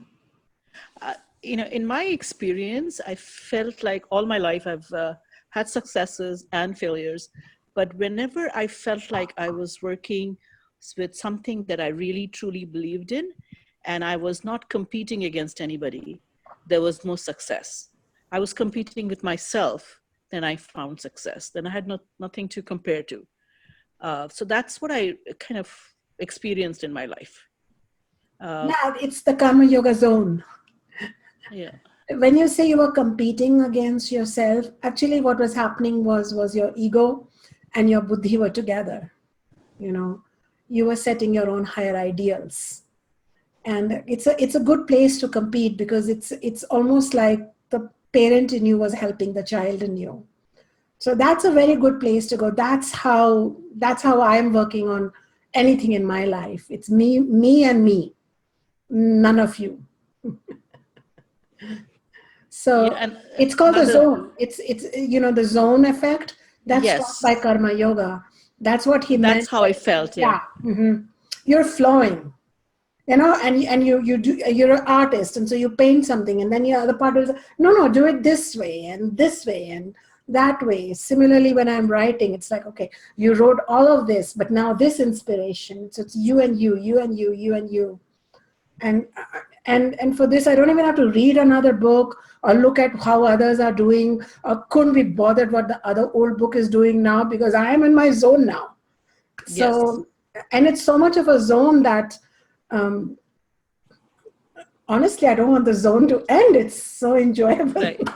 It's like a blissful, Blissful. I don't know, almost an intoxication of that bliss, right? Yes, but because it is sattva, it doesn't, I do bathe and put oil or eat my food and water my plants because it's sattvic. If it was rajasic, tamasic, then it would be like I'm escaping something, But when you are in that artistic or creative zone, you're in Karma Yoga, you are not worried about your now extends in the past and the future. You are in what Eckhart Tolle calls the now. So Karma Yoga taught that.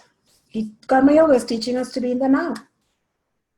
Thank you. I wanted to confirm that that's what I feel sometimes. Yeah. We'll be coming across these kind of teachings. Yeah. Nirame?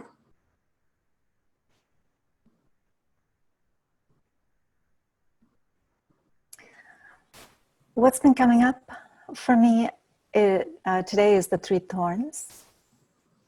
And that's just been powerful, thinking about when something comes my way, When I can see there's the unavoidable pain, the chronic dissatisfaction, and the mental dependence, it helps me detach from it. And so somehow what you're talking about today, I'm also thinking about prasad when it comes. I can accept it just the way it is. Yeah, exactly. Because see, now that you're remembering the 3 thorns teaching that I have taught, which happens when we try to have artha kama only, right? And no amount of accumulation of relationships or objects or wealth will give us, full satisfaction, and it will make us dependent and want more. So these are like the thorns that come with the flower. We think we're just getting the rose, but the thorns come with it. By them coming to you, by you remembering it, these are all things that are creating viveka buddhi in you. Viveka, ultimately, nitya, anitya, vastu viveka is exactly this. Can you understand that you are a spirit, you are a divine being? You're not just here to earn, find people at any cost, run for morsels of love and security and sex, and enjoy them, but gingerly hold them so that the thorns don't bite you. And this kind of teaching that I gave, and I'm also in my upcoming book, what it does is it just makes you aware of how to interact in the world.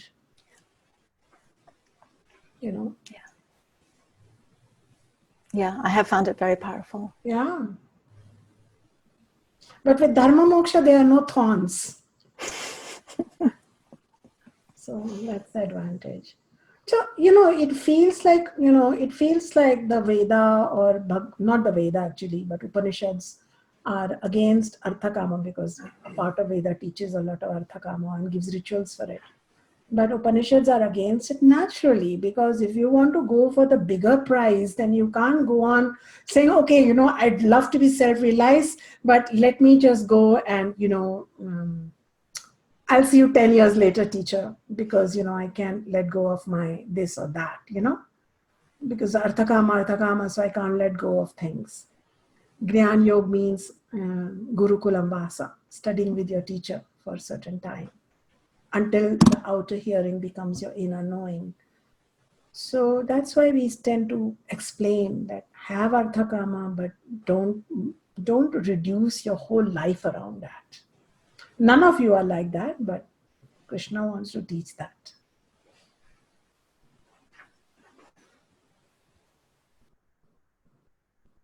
Because then it makes your mind non-samatvam, non-tranquil. And then a non-tranquil mind, samsaras act up. And then you don't benefit from jnanam, and you'd never get that ultimate joy that is awaiting you. You never get that. You never get the freedom. You never get to be sovereign in your life. And so much more is waiting for us. So my last words are, and in my case, I feel that karma yoga has, in a Vedic, in a Jnana Yoga Sampradaya, we study Jnana Yoga with Karma Yoga throughout. I have found that Karma Yoga really, really has allowed me to be in a state of mastery with the mind. And probably, and when it says Samatvam Yogochate, that Samatvam is what you cultivate and what your mind becomes, I can vouch for that. And that it is skill in action, Karmasu Kaushalam, the zone, that you're feeling tranquil and you're acting, and you're, because you're tranquil, your mind is not just this, it's an expanded mind, because a peaceful mind, a tranquil mind is in touch with its bigger self. So you're in the zone, It's I can vouch for it, that it's true. And I can also tell you that my mind was not always like this. I'm blessed that it was not super crazy, but it was like an average mind. But it feels that karma yoga is a useful thing. And even now, it is not that I have to remember Ishvara to feel better about something, but Ishvara is the only reality. Brahman shining in this universe is Ishvara. So your relationship with Ishvara just deepens and deepens, and you feel so grateful at the end of it. So I'm curious, and I'm very curious if my body will have an interesting aging process. And I'm curious to see how I will be in Samatvam during that. So it gets very amazing, like you start experimenting with your tranquility. So anyway, I should end. I'm having too much fun now. So grateful. Whenever this teaching comes to you, it is not to beat yourself up. It is not to say, I wish I had known it sooner. It's Ishvara's timing. Just sit with it, let it settle in, and then it shall help you. Om Asato Ma Satkamaya Tamaso Ma Jyotirgamaya Mrityormamritam Gamaya. Om Shanti Shanti Shanti. Om Peace Peace Peace. Until next time, see you.